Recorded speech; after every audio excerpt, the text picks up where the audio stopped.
5 bells. Stand by all stations. Attention, all districts.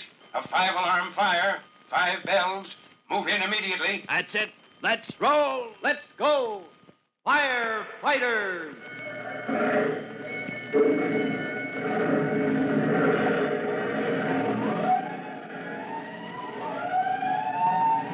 Presenting Firefighters, the true-to-life story of our unsung heroes who stand ready to ride by day or night against our most murderous enemy, the demon of fire.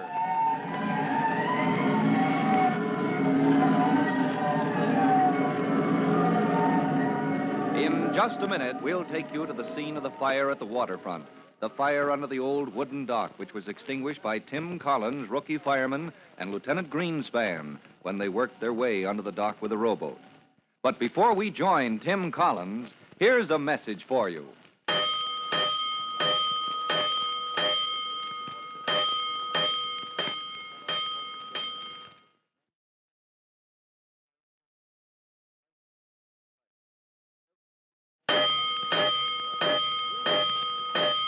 Let's go, firefighters. Let's go to the dock of the Tennacombe Towboat Company, where Chief Cody is examining the scene of the recently extinguished fire.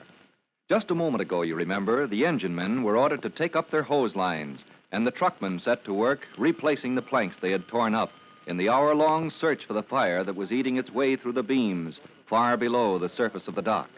But Chief Cody could find no clue to the origin of the mysterious fire until Tim Collins touched his arm and then said, Chief Cody, look over there. Where? Out there? Great blistering blazes. There come the tugboats that tie up at this dock. Tennacombe, the owner, has been in my hair all afternoon. Well, Collins, what about them? I didn't mean the boats, sir. I mean there, on the planks at the edge of the dock. A pile of ashes. Yes, sir, and there, and over there. Somebody's been dumping ashes on this dock. Ashes by the bucketful. Collins, have you ever been aboard one of those tugs? Me? No, sir. Well, I have. They don't have galleys for cooking like larger boats, but there's a little coal stove for coffee and snacks. Well, then they've been dumping the ashes overside, but why not into the water? Why here, on the dock? Because some people don't seem to have the judgment to empty a bucket of hot ashes in safety, even if it had directions printed all over it. Huh. Well, somebody ought to hear about this, Chief Cody. Somebody will. Collins, get me Tennacombe. Who, sir? Tennacombe. You'll find him in those offices over there, the towboat company headquarters. Yes, sir. That man has been raising the roof. He was out here on the dock blasting us up and down because we took so long to find his fire and put it out. Now I'd like to do some talking myself. Get me Tennacombe if you have to bring him out here under your arm. I'll go right up there, right away, sir.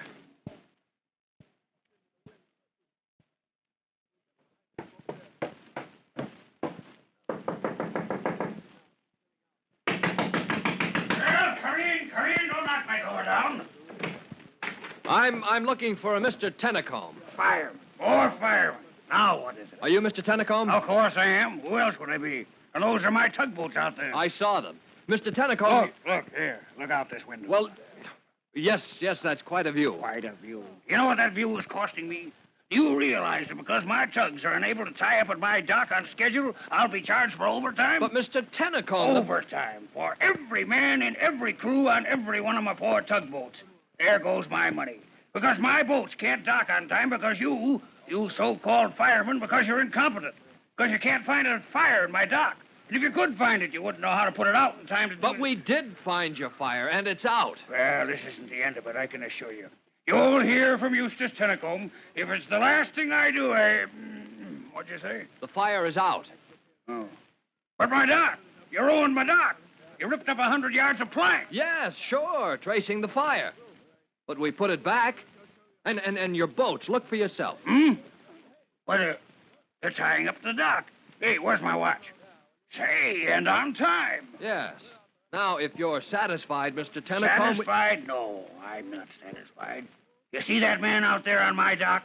That man with the white helmet? Well, yes, that's Chief... That's the man. Well, I won't be satisfied until I report his insolence to the chief. Oh? You're sure you mean the man with the white helmet? I know him anywhere. It's... Why, he dared to... My own fire in my own dock, and he ordered me off. Ordered me off my own property. Said I was in the way. And you're going to report him to the chief? I am. Well, then, will you come with me, Mr. Tennacombe? The chief wants to talk to you as much as you want to talk to him. Chief, What's his name, Cody? He's here? Yes, sir. Waiting for you on the dock, Mr. Tennacombe. If you'll come with me. Yes, a pleasure. What I've heard, this Chief Cody is a man of intelligence. Chief Cody isn't the kind of...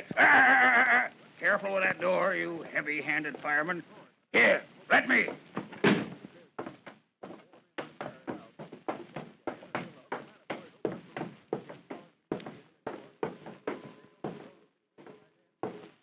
All right, boys, that's all. Get back to your stations, report in service. There's that fellow with the white helmet. When he hears what Chief Cody has to say. Where is the chief? They're all leaving. Chief Cody, here's Mr. Tennacombe. Well, Mr. Tennacombe, I've been waiting for you. I got nothing to say to you, my man, not a word. What I have to say, I intend to say to... Are you Chief Cody? I am. Why, You have something to say before I start talking? I don't know what to say. And that's never happened before. A while ago, you had plenty to say about incompetence. Well, after all... Mr. Tennacombe, we spent almost an hour tracing that fire. All we had to follow was a faint trail of smoke. We followed it under the surface of these planks. We even followed it beneath your dock, with 2 men in a boat. Down there with the fumes of oil so thick, my men were almost knocked out. Well, but after all, an hour... Well, I suppose you know more about things than I do. Admitted, we took almost an hour to locate that fire. And then... Collins. Yes, sir. Collins, you were down under the dock with the fog nozzle and the hose line. After you hit that fire, how long did it take? With that fog, sir? Oh, once we opened the nozzle, the fire was smothered in less than 5 minutes. There you are, Mr. Tennacombe. Now, this was the toughest kind of fire to deal with. The kind we have to hunt down before we can extinguish it. Well, possibly I owe you an apology, Chief Cody. I suppose you did your part. Yes, and how about you? Well, I've apologized, haven't I? What more do you want? A little cooperation to prevent another tough fire like this one. Come over here, Mr. Tennacombe. All right, now, look there. And there. Ashes. Not very tidy, And look here. You see that gap between the planks? Uh-huh. You don't expect a dock service to be like an ant floor. Mr. Tennacombe, your men have been dumping hot ashes from the coal stoves in those boats you're so proud of. They've been dumping the ashes here. The live coals have run down between the planks, deep into the substructure of this dock. Why, that's not safe. That could start a... Why, it did. It started a fire. It did, and it's only luck that you've only a minor repair job to pay for. If that fire had spread during the night, you could have lost your boats as well as your dock. Terrible. That's terrible. Must take precautions. Yes, that's what I'll do. I'll take precautions. I'll speak to the men. I'll post a bulletin on the Tennacombe Towboat Company office. Yes, I'll call my captains on the carpet. That's all we ask, Mr. Tennacombe. Chief Cody, I feel I should do something, some token of appreciation. Your cooperation is enough. Yes, but some little... Oh, yes, the fireman's ball. Some tickets, perhaps, for the fireman. You don't owe us anything, Mr. Tennacombe. Come on, Collins. Coming, sir. For at least a cigar. Chief Cody, at least let me offer you a cigar. No, thanks, Mr. Tennacombe.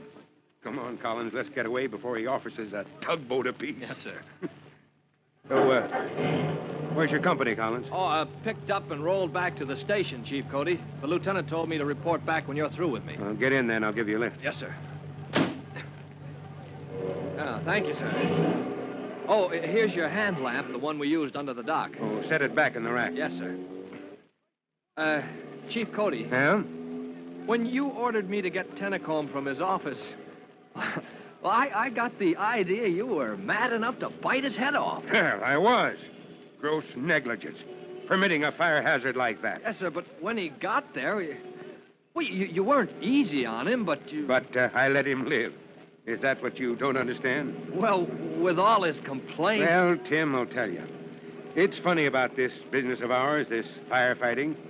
You have to, take things as they come and just hope enough people cooperate, enough of them take precautions to head off a few fires. You think Tennacombe will play ball with the department now? He will. Yes, the department has plans for Mr. Tennacombe. Plans? I hadn't heard about that. No, because it just came to me. But I've got plans for Mr. Tennacombe and his tugboats. And you're going to help me put them across.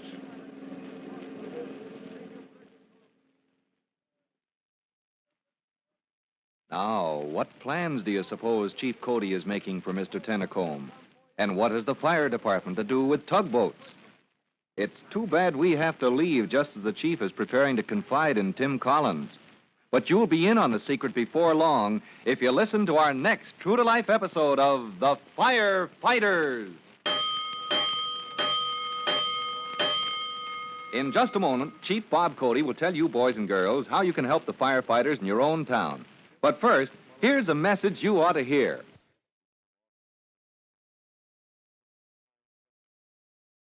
And now, Chief Bob Cody with a special assignment for the Firefighters Brigade. Chief Cody. Boys and girls, this is Chief Cody, and here's your special assignment. Firefighters, attention. Each of you is to inspect your neighborhood to see how people dispose of rubbish. That is, how they get rid of papers and other combustible material. Note the facilities for burning this kind of refuse. Remember, an incinerator should be covered and should be of a type that prevents flaming scraps of paper from spreading around the yard. Note the facilities of this nature in your neighborhood, because one faulty incinerator may be a fire hazard to a dozen homes. That is all, and goodbye for now. Fire Chief Cody and the young rookie fireman Tim Collins will be back on the same station the next time you hear... That's it. Let's roll.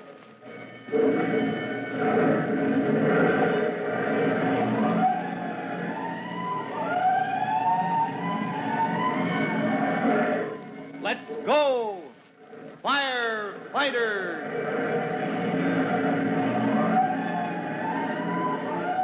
Firefighters is a copyrighted feature of William F. Holland Productions.